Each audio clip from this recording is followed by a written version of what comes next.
Okay, cool. We are live. Welcome to this episode of the Marketers Roundtable. So today we have Dana Derricks. So we're not familiar with each other, but I'm more so familiar with him. I got introduced to the Dream 100 through Russell Brunson, like I think many people have.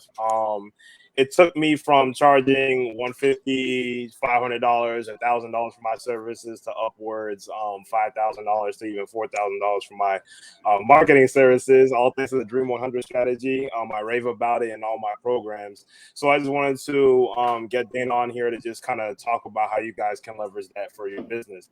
So Dana, how would you introduce yourself to the people?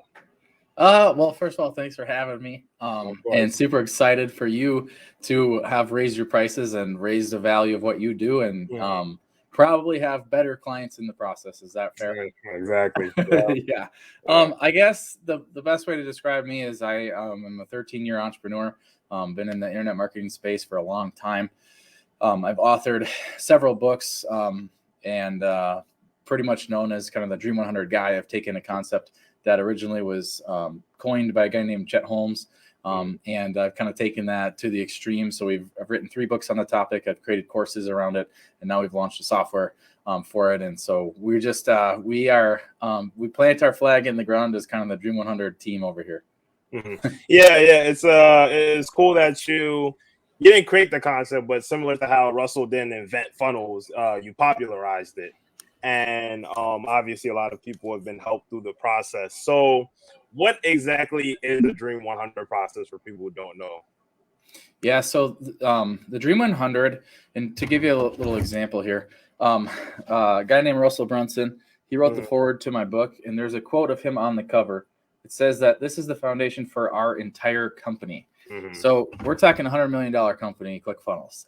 So that's kind of a big deal. It's not just traffic. It's not just this. It's not just that. It's the entire foundation.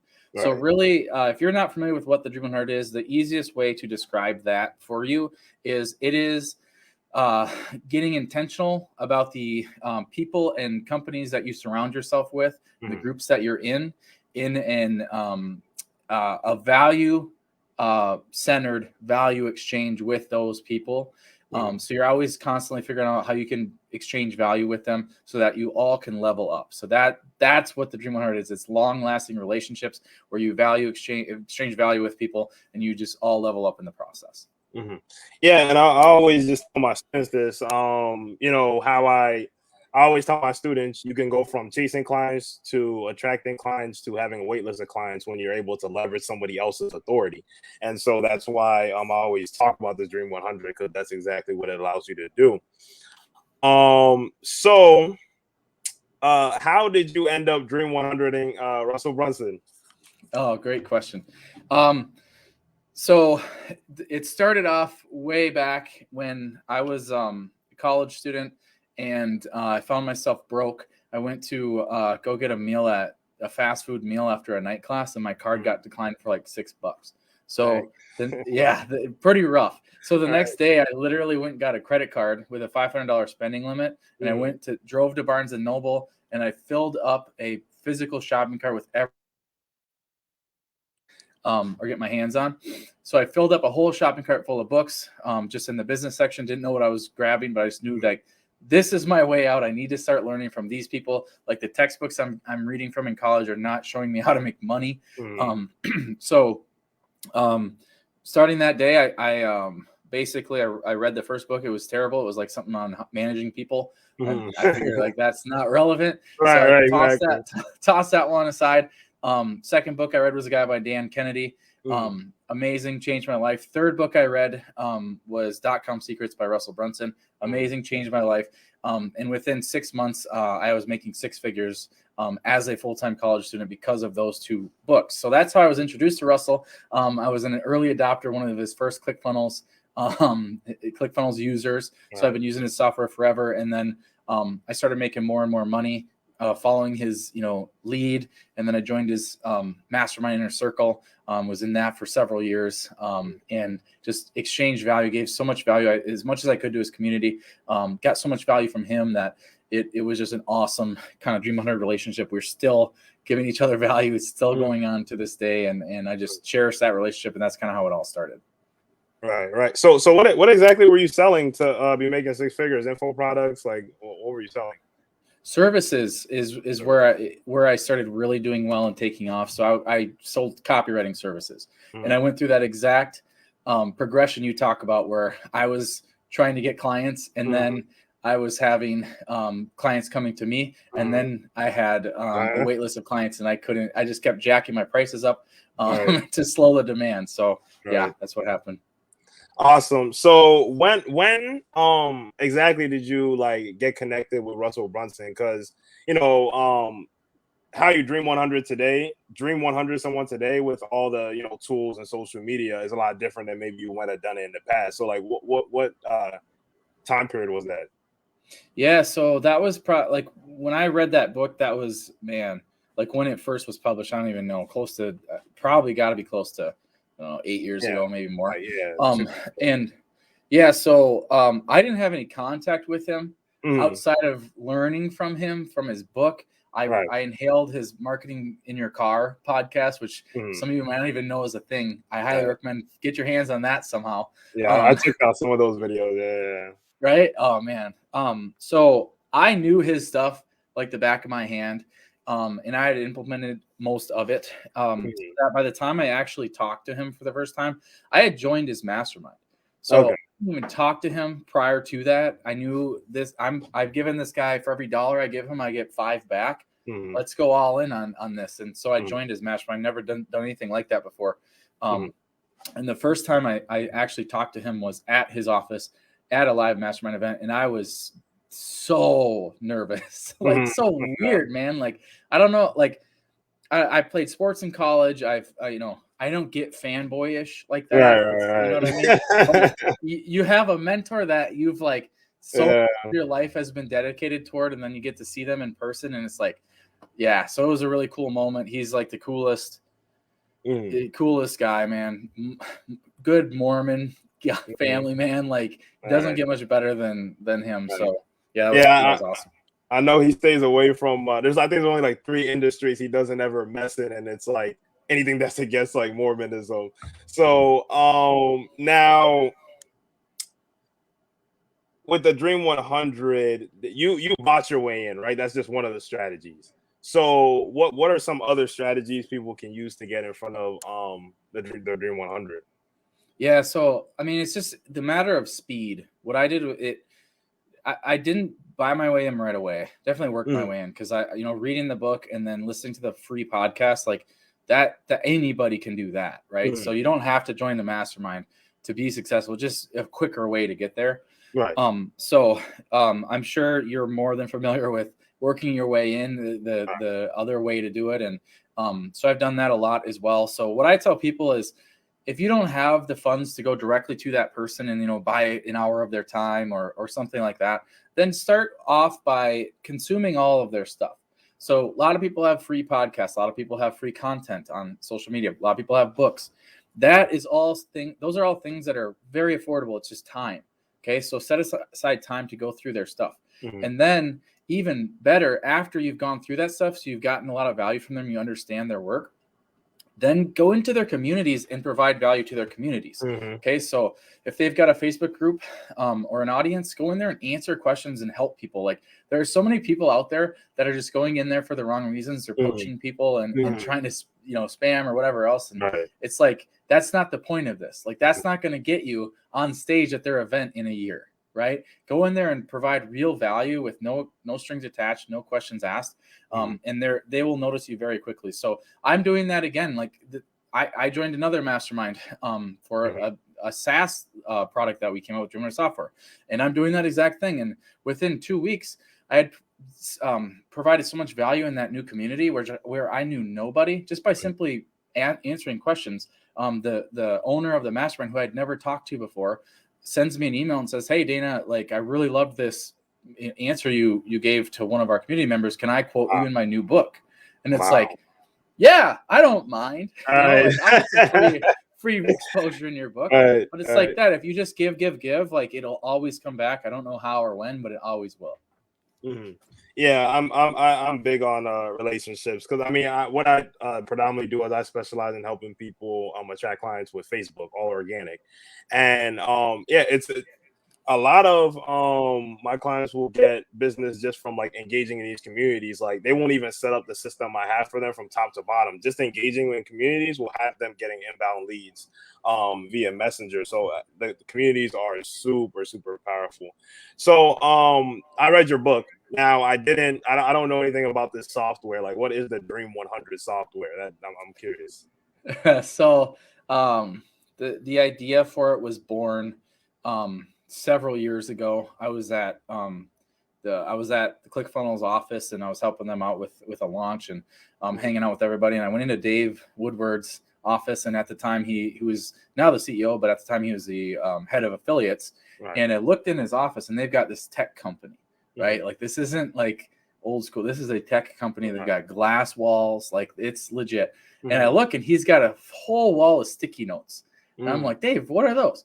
And it's like, oh, this is our Dream 100. And I'm like, wow, that's awesome. Like I love it because I can look at it and I get it, but also it's on the wall and it's sticky notes. Like, so that was when I realized, well, there's a need for a software for this. Like, we need to be able to take that and put it on the computer, and then even better, like, you know, the really well put together people that Dream 100, they have spreadsheets.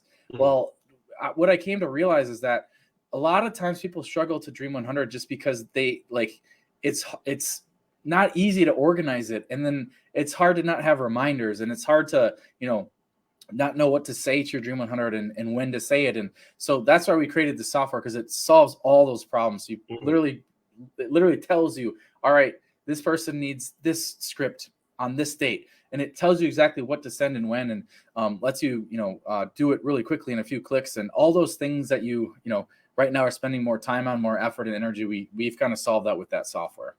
Right. And this is like a Chrome extension, or do I go to a website for that? It is a Chrome extension as of right now. Yep.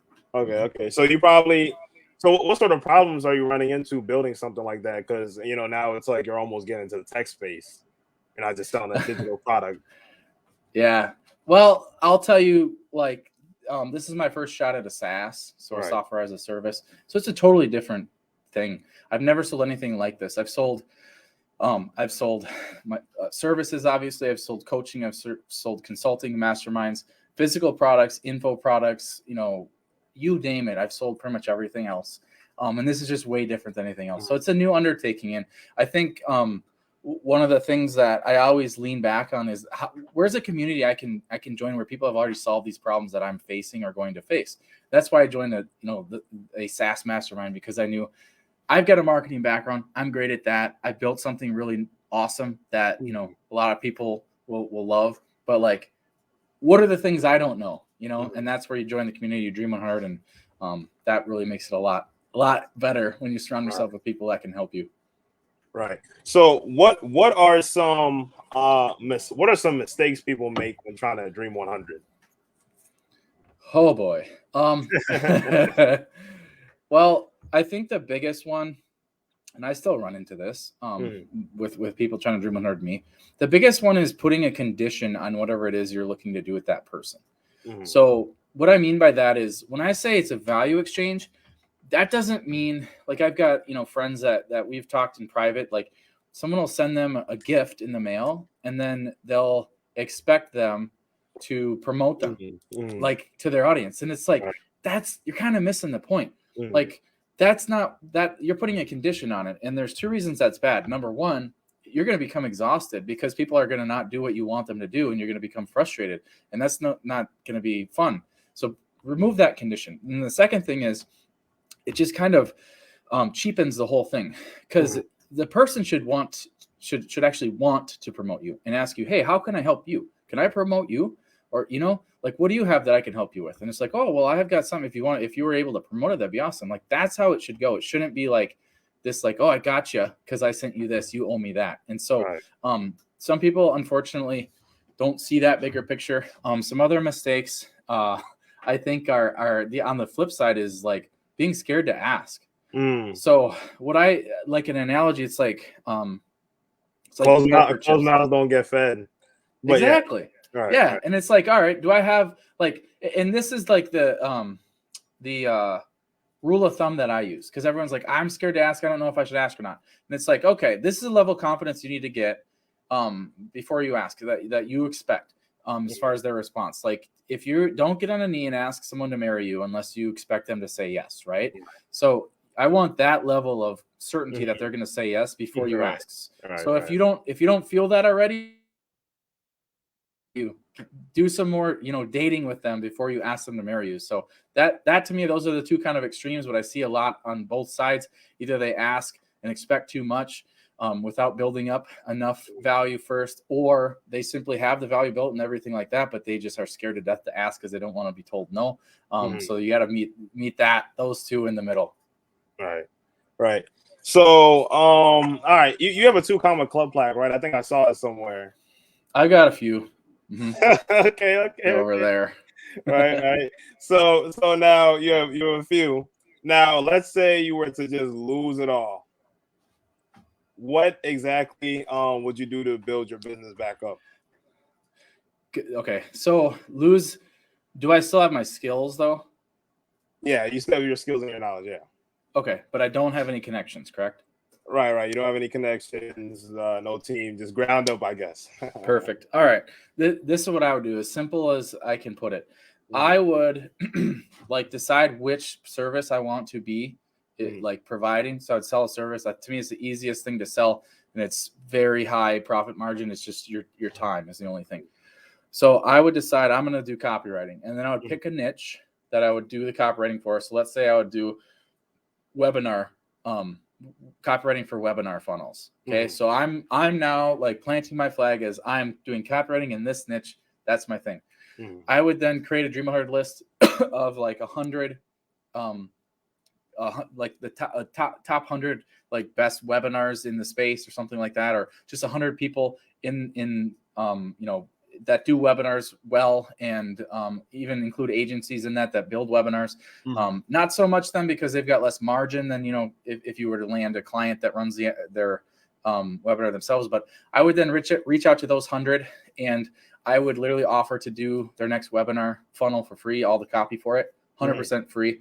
And I would tell them in full disclosure, my goal is to wow you on this so that you hire me moving forward for your future projects. And I would go and I would do that, and I probably would get 10 people to respond and say, yep, sure, let's do it. And then I would create the 10 webinar funnels, the copy for them, and then I may hear back from 3 of them, and I land 2 clients from it that pay me whatever, 10,000 a month times 2. I'd be sitting a lot better than I was several weeks back. All right. That's awesome. I love that. So, I know you're super busy. So, closing questions. So, what, I guess, would you say, what are some, I guess, lessons you learned? Let's say top 3 lessons you learned about building your company, Dream 100, etc., that you'd like to share with the people. Top how many? Just top 3. Okay. So I'd say number 1, like, especially for those that they're beginning and trying to get traction, just know, like, first of all, like, and I'm not telling you that it's okay to not have success like as fast as possible, but remember that Colonel Sanders was in his 60s when he launched KFC. Okay. So just because you see somebody else, the highlight reel of their life and their business and all the things they're doing, and them walking across the stage, getting awards, that doesn't mean that that's the entire picture. So think about what's going right in your life and what things you have that, that are awesome. And then remind yourself that it's okay that you're not over there, because what they have isn't exactly what, it's cracked up to be anyway.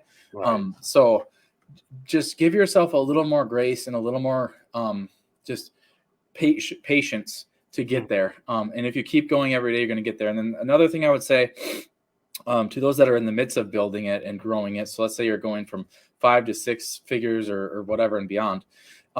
You gotta really balance. Imagine you have, you're in your vehicle and you've got gauges, right? You have fuel, you have speedometer, you have the tachometer, which is your engine, RPMs, you've got the water temperature gauge, etc. Well, let's say that, your speed is the equivalent of your income, right? Revenue.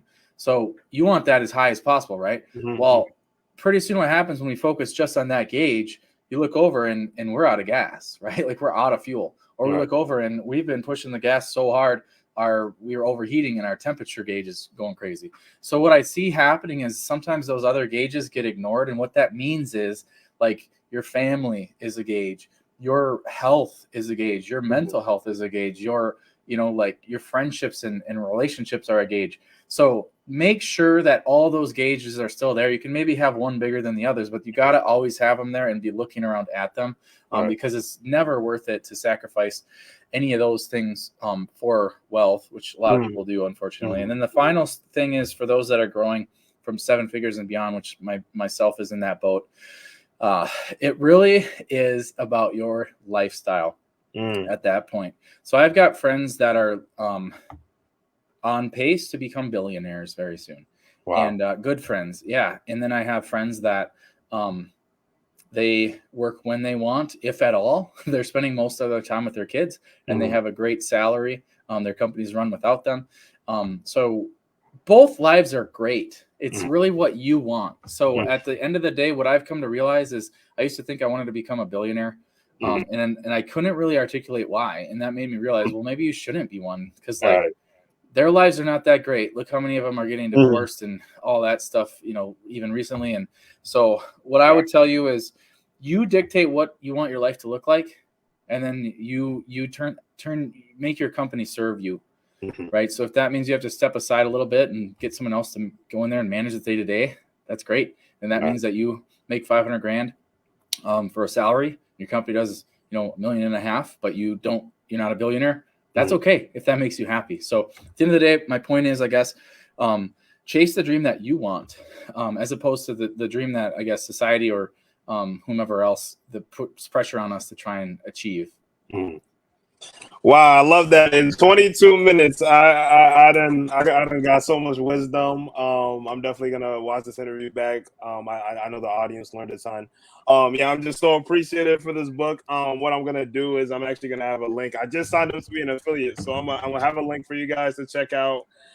Yeah, thank you so much for letting me interview you. Thank you for your book and everything you're doing, man. And with that being said, guys, that's the episode. If you're on YouTube, you know what to do. Facebook, you know what to do. So with that being said, peace.